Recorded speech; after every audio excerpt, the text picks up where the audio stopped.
Welcome back to the Locked On Fantasy Hockey Podcast. On today's show, we will be diving in to what has been a wild week in the NHL.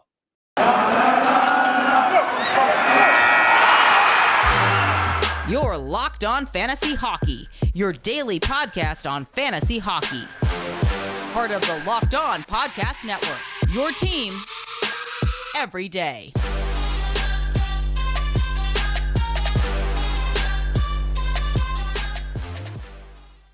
You've heard the music. You know what time it is. Do not get it twisted. This is the Locked On Hockey Fantasy Podcast. I'm your co-host, Big Flip Livingstone, and I'm here aside the DFS guru, the lock of the night king right now, Mr. Steel Roden. He is red hot with his picks, and I'm not kidding. He's got the locks of the night rolling out the barn like ain't nobody's business. So make sure you tune in to the last segment of the show where he will be feeding you his lock of the night. I got a few picks for you too, so stay tuned. We're also going to be touching on Friday's DFS selections. As always, you know we got some good picks for you there too. But to kick off the show, Steel, we got to dive into the wild week that has been the NHL. Coach firings, suspensions, retirements, little bit of everything. But realistically, what's going on in Boston is leaving some major fantasy holes for people's lineups, starting with Tuukka Rask.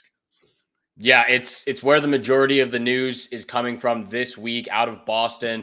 Tuukka Rask, he retires after 13 seasons. I'm not counting the first 2 seasons he played because he only played 4 games in each of those seasons. But yeah, 13 seasons, 308 wins, 500 out of 564 games, all-time wins, top 35 for Tuukka Rask. And, a lot of people took a chance on him. They picked him up, obviously hearing some of the rumors of him potentially coming back and then obviously signing the contract for the remainder of the season for the Boston Bruins. A lot of people took a chance on him, and it's not panning out for the people that did pick him up off waivers. Unfortunately for Rask, the same kind of situation with Ben Bishop. He had surgery in the offseason on his hip, for that matter. He was trying to get back to the game that we've seen him play so well over the last decade, pretty much. And, just wasn't working out for him. The same type of situation with Ben Bishop. Unfortunately, it's the reason why he's retiring. The hip is just not reacting the way that he wanted to with all of the rehab that he had to go through as well to get back in this position. So a big hole to fill for people that took a chance on him for the goalie department. For Tuukka Rask himself, I wish him all the best with his future endeavors. What an absolute career, fantastic career he had with the Boston Bruins. I'm trying to be unbiased right now. I am a fan of the Toronto Maple Leafs. So as much as I don't like the Bruins, Tuukka Rask was an absolutely fantastic goaltender for the Bruins, fantastic player, all around stud. So again, just want to congratulate him on an incredible career and wish him the best of luck on his future endeavors. I appreciate how classy you are and respectful you are, Steele, because I really don't want to be either towards a guy who absolutely shredded, as a Toronto Maple Leafs fan base, just shredded their hopes and dreams for a number of seasons in a row in the playoffs, in the regular season. Good for him. Unfortunately, to see him go out this way, it's no good. No one wants to see that. But realistically, he didn't look good when he came back. He didn't look comfortable. The hip is an issue. He's been dealing with injuries. He's getting up there in age. Good for him. Send him off. I honestly wish him nothing but the best. Has a killer career, but it leaves a hole in the Bruins blue paint that for the near future, fantasy owners are going to have to use a bit of a gap stop of either Jeremy Swayman or Linus Ullmark, or maybe a combination of the two. And honestly, after diving into the numbers a little bit, I don't think Ullmark has been as bad as Boston Bruin fans want to admit. 16-6-0 with a .913 save percentage and 2.64 goals against is respectable. More than respectable, in my opinion. And if you're looking at filling in for a guy like Rask, obviously you look to the line. You know me, I look in-house first for lineup holes. That's an option there. Swayman has been a little bit more inconsistent. He got pumped the other night for 4 by Pittsburgh. Didn't look super solid in there. So there's that concern. But if you want to look away from the Boston Bruins, and I know you're not sold on the Ottawa Senators turnaround just yet, Matt Murray, since being recalled from the AHL in late December, is 5-1-2 with a .930 save percentage and 2.33 goals against. That's an option there. I know it's not the one that you love. Probably you're going to want to make a trade if you're a guy who employs Rask and you still have a shot at it in your league. Like if you're out of it, who knows? You might just have to swallow it until next season. But if you have a chance at your league steal, I think we talked about it a bit. Maybe that a trade is the route you're going to have to look for to replace a goalie. You might have to sacrifice a pick if you're in a dynasty league, but it's not going to be pretty either way you slice it. I think a trade is, better than going after a guy like Matt Murray. It's the situation I would tend to lean towards. Looking for a trade, obviously, someone in your league must have 2 or 3 absolute studs in the crease that you can trade for. A guy like Matt Murray, I tend to stay away from because he's the utter definition of injury prone. This guy gets injured so often. Like you mentioned, he has played really good or, pretty well of recently. But the fact that this guy just gets injured so often, he's on a team that I'm not sold on that is, trending in the right direction. I usually stay away from a guy like Matt Murray. I have past experience with him, so that's why I stay away from him. Yeah, but you're jaded. It's okay. I am jaded a little bit, but still, okay. Like Matt Murray is just, over the last seasons, he's missed so many games to injury, concussions. His catching hand has been injured so many times. Lower body injuries. This guy gets injured so much. He has to get sent down to the AHL for conditioning stints. For me, I tend to stay away from a guy like Matt Murray and goalies who get injured very, very often. There are goalies on the market, a lot of them being backup goalies, but so that's why I would say look for a trade in your league from a team that has 2 or 3 absolute studs. Trade if you're in a dynasty, like Flip said, trade some prospects or some draft picks. Obviously you're going to have to trade maybe a superstar forward for an absolute stud in the crease. So I would go with a trade in this situation. Yeah, fixing a hole, take it from someone who's had like a perennial gaping like crater-sized hole in his goalie roster for a number of years in my dynasty leagues. It's not fun to have to fix a goalie problem. That is by far the hardest situation to come out of. So couple of options there with a trade, maybe a couple of options for a pickup. I would suggest if you're not going to make a trade, look to the Boston Bruins goalies. They're still in the mix. They're still playing behind a good Boston Bruins front 5 most of the nights. So there's an option there, but also Steele, this is a bit of a bad week. Not a bit of a bad week, a really bad week from the Boston Bruins, from Rask's retirement to Brad Marchand's antics. You like to call him a doughhead. I like to call him a hothead, whatever you want to call him. He's not making the right decisions on the ice this past week. Obviously, he's out for 6-game suspension. That's the 8th time he's been suspended in his career. You mentioned it to me before.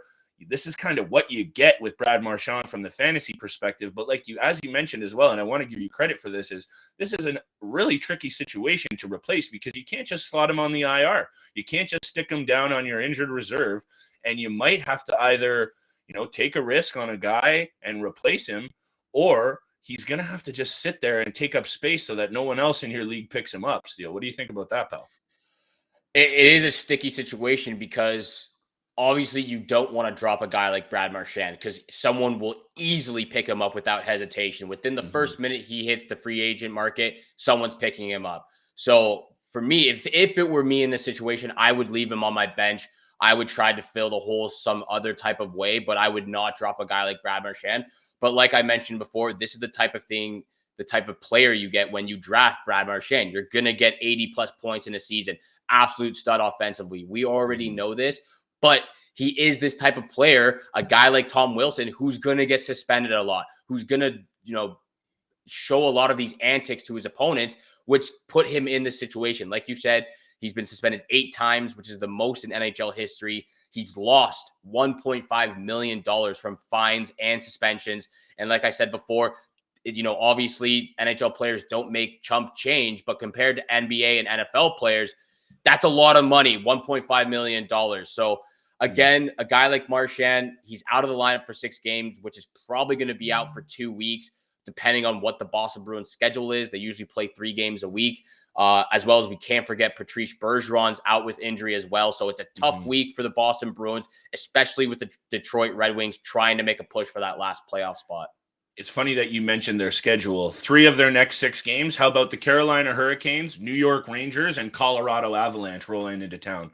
So not only is Marchand's move exacerbated by having to play these teams, you're in a really tough spot fantasy-wise. If you're looking at maybe dropping a guy that you've been trying to hang on to that isn't panning out and you need to make a push for the playoffs fantasy-wise, a guy like Jared McCann on the Seattle Kraken, who Steele loves to talk about from a DFS perspective, he's only owned in 36% of ESPN leagues, and he's playing well right now. 3 goals, 2 assists in his last 6 games. So if you really can't afford to leave Marchand in there to collect 0 points for 6 games, do some shuffling, do some juggling. You might have to roll the dice, but maybe roll the dice with a guy like Jared McCann.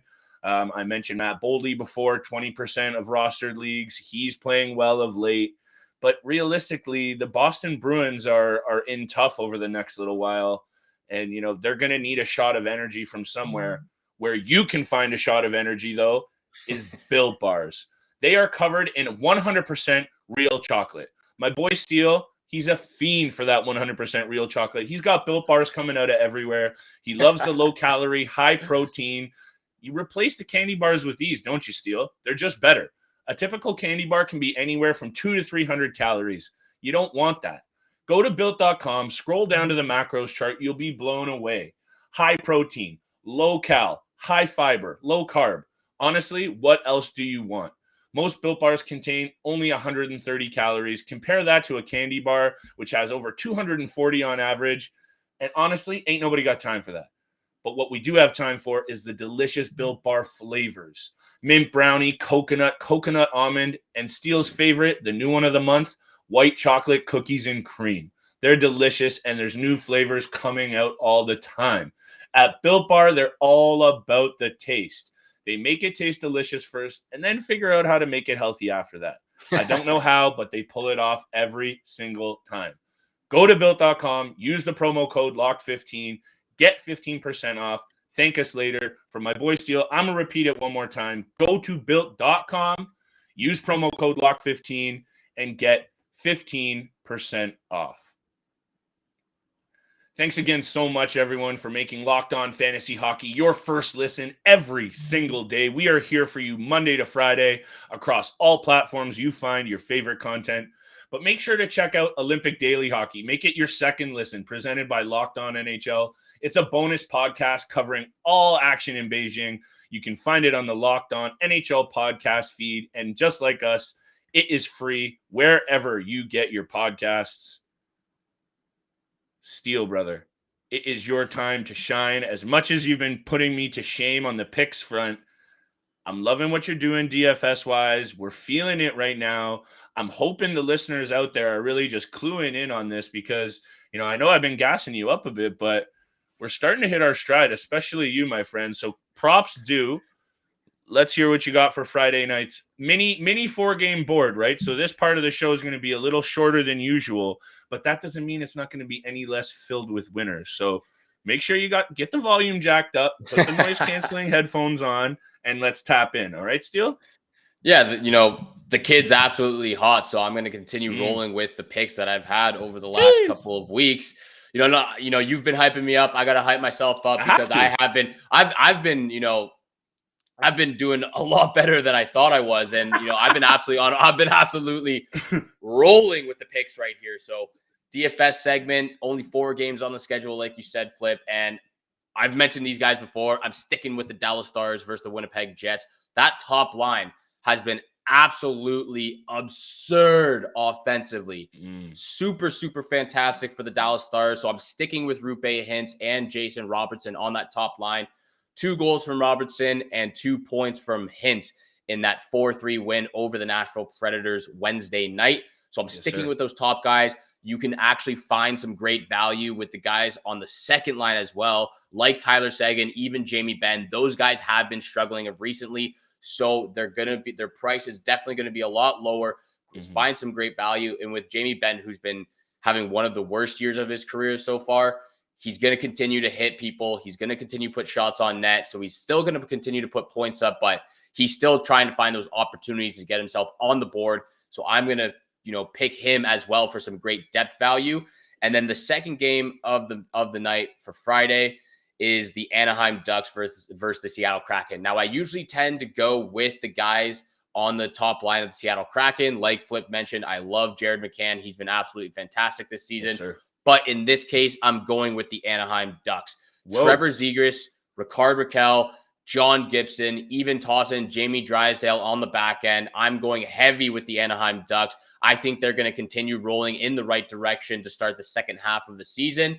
Mm-hmm. And I don't believe Ricard Raquel and Jamie Drysdale will be overpriced whatsoever. Probably in the 3,000 to 3,500 range, especially against the Seattle Kraken team that's been struggling the entire season. Mm-hmm. I like those guys right there. And then obviously with Trevor Zegras and John Gibson, they're going to be super expensive because they're some of the best players on the Ducks organization right now.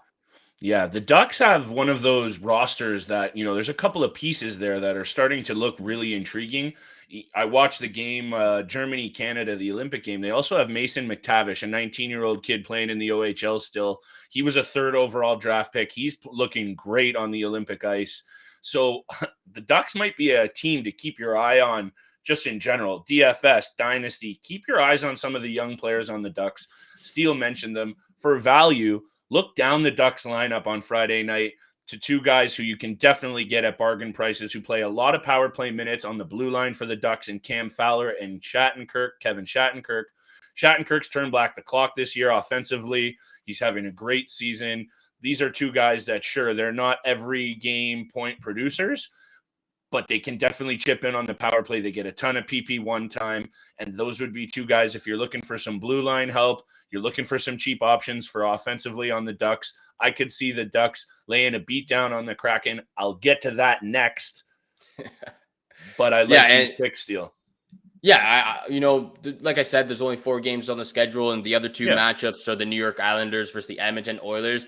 You could obviously go with the Edmonton Oilers. It's funny because the trend I've noticed over the last couple of seasons is when a coach gets fired, when the interim head coach comes in or a new hired head coach comes in, they usually end up winning that first game by a pretty good margin. So again, you could go with the top guys on the Edmonton Oilers because they did just hire a new head coach in Jay Woodcroft after firing Dave Tippett as well. You could also go with the Tampa Bay Lightning versus the Arizona Coyotes. That could be an absolute demolishing as well in that matchup. So like I said, there's great superstars, there's great depth value to find in every single game every single game in the schedule for Friday night. But again, those are the 2 matchups that really stuck out to me. It's in the angle with Edmonton is interesting because, we don't have a stat guy, but a stat guy could be used right now for how do teams perform the first game back after a firing. You want to think they're, fired up and kind of ready to go, but who knows? We're not in the locker room, right? We don't know how the team's going to react. Edmonton is a bit of a mess now. We've talked about them a lot. The one thing I do want to highlight here for future DFS points on the Edmonton Oilers and just fantasy in general, with the coach coming up from the AHL's, I think it's the Bakersfield Condors, he's going to be giving a lot of Edmonton's young players a solid look down the stretch here. So even the Stuart Skinners of the world in net, he's going to be getting more of a look. Some young players that this coach was close to are going to be getting more of a look. So keep an eye on some of these Edmonton Oilers players over the next couple of weeks to see how they respond, because I have a feeling I've said it before, but I think it's going to be boom or bust. I really do, because this Edmonton Oilers team has already proven that they can reel off losses with the best of them. So who knows what this means for its Steele down the stretch here. Yeah, and I actually might be the stat guy for us, Flip. I actually did find a pretty interesting stat on Twitter today, and four coaches in 7 years for McDavid so far in his NHL career, 4 head coaches.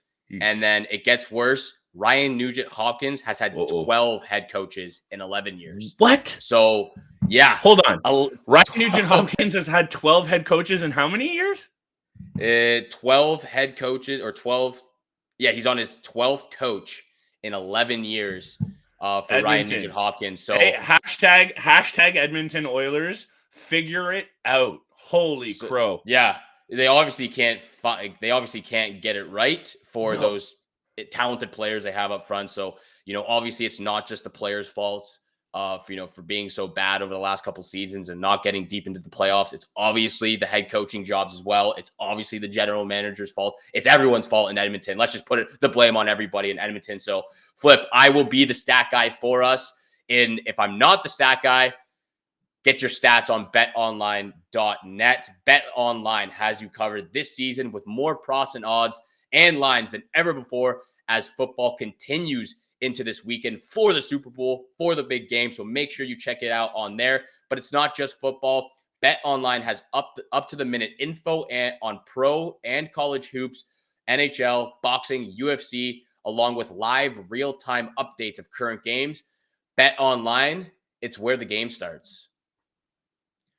Thank you for making Locked On Fantasy Hockey Podcast your first listen every day. Don't forget, we are free and available on all platforms, which also includes YouTube. So make sure you go follow and subscribe to both those channels. Thank you so much for supporting us. Flip and I really appreciate all the support we get from you. With that being said, it's now time for Flip's favorite segment. It's Where the Money's At. Big time bets with Flip Livingstone and Steele Roden. Like we mentioned, there's only 4 games on the schedule. But there are some interesting lines to talk about here. And Flip, I'll throw it over to you because I know you're very excited to mention your first pick. I'm hungry, Steele. The Built Bar conversation has gotten the belly rolling.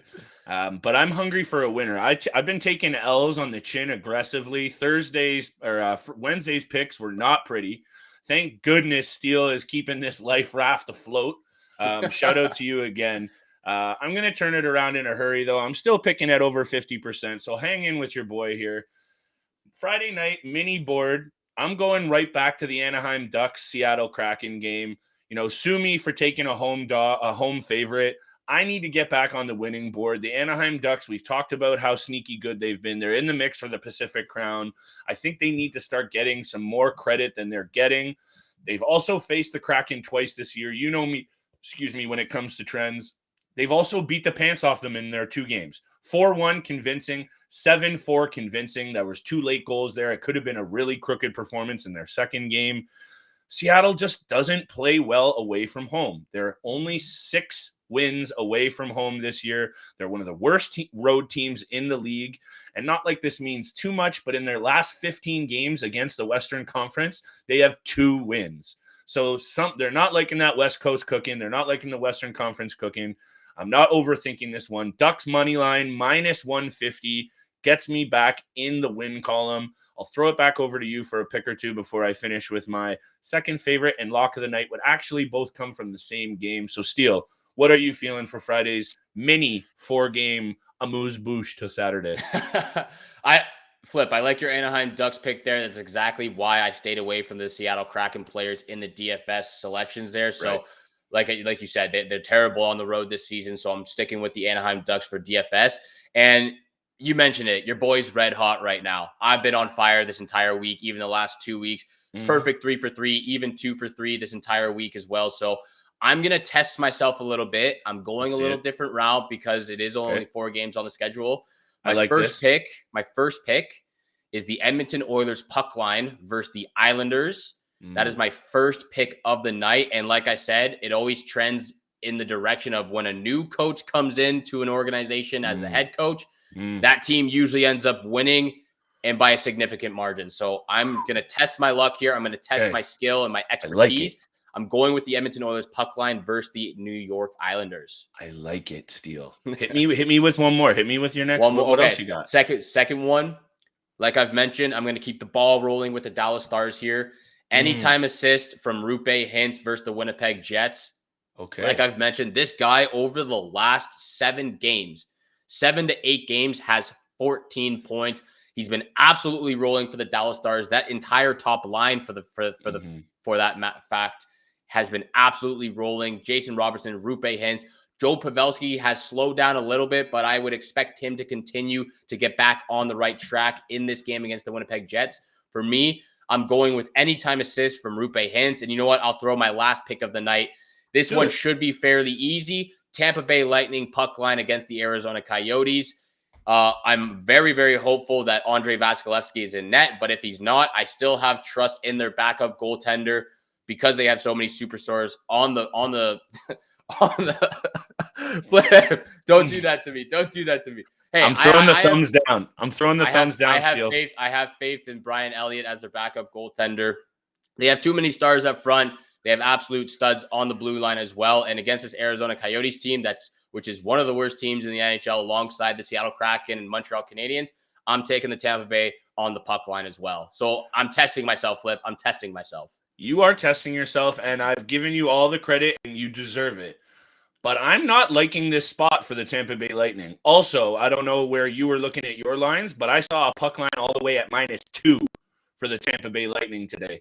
So if I can alternative puck line. If I can get them at no, not alternative puck line. I saw it on the board on not Bet365. Anyway, there are some numbers out there for them +2, and what I'm seeing is them +2 at -120 on the puck line.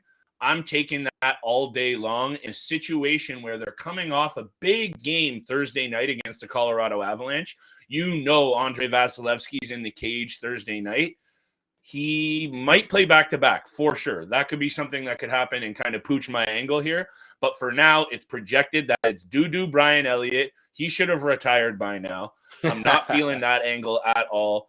The last time Tampa Bay visited Arizona, 7-3 win for the Coyotes. That was a year and a half ago. Don't get me wrong. Different team, different The past is in the past. Maybe. But for -120 at +2 on the puck line, I'm taking the Arizona Coyotes as my lock of the night.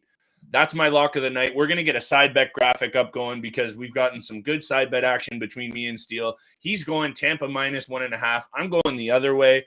Arizona +2 for -120. That's my lock of the night. But I also do like this one to be a bit of a high-scoring game. You mentioned the stars on the Tampa Bay Lightning. They're going to probably get theirs, even on a back-to-back. Arizona's defense is Swiss cheese. I do like them to keep it close, but I also like Steven Stamkos anytime assist. He has a good track record of late. 1 goal and 3 assists over his last 4 games and 16 points out of 17 career regular season games against Arizona. I like the Coyotes to keep it close, +2, but I also like Tampa to get theirs. Stammer with the apple, anytime assist. I'm really feeling these picks, Steele. I really need a win. So I'll recap mine. Ducks money line, Arizona +2, and Steven Stamkos anytime assist. And I'm bouncing back in a big way because if not, I might just have to step aside and just call this the Steele show. Steele's big time bets because I'm king of the podcast. I'm getting put to shame over here, but good for you, brother. And I'm feeling it. Friday's going to be a turnaround for me. You can put that in writing. All right. So Flip's lock of the night is the Arizona Coyotes puck line at 2 at +120. You said -120, sir. Sorry, -120 for Flip's lock of the night. My lock of the night is actually going to be the Oilers puck line versus the New York Islanders. I feel it big time, especially with this new coaching change. So lock it in, pencil it in, put those bets in Friday night for yourself, win some money. With that being said, thank you so much for making Locked On Fantasy Hockey your first listen every day. If you want more gambling advice and what you should pick, make your second listen Locked On Bets, your daily one-stop shop for all your gambling needs. Locked On Bets, hosted by your boy Q with insight from Lee Sterling. It's free and available on all platforms, just like this podcast right here. So please go make sure you follow and subscribe to Locked On Fantasy Hockey Podcast, and you'll get the latest episode of this podcast every day as soon as it's available. Make sure you go and check us out on YouTube. Leave some comments. You can even find us on Twitter at Locked On Fantasy Hockey Show. Message us with some interesting trades, maybe some situations that's happening in your leagues. We'll try our best to help you out in that situation. We'll get back to you as soon as possible. Thank you again so much for tuning in for today's podcast with Flip and I. Have a great day. Good luck with your bets tonight. Have a great weekend, and we shall see you back here again on Monday. Peace.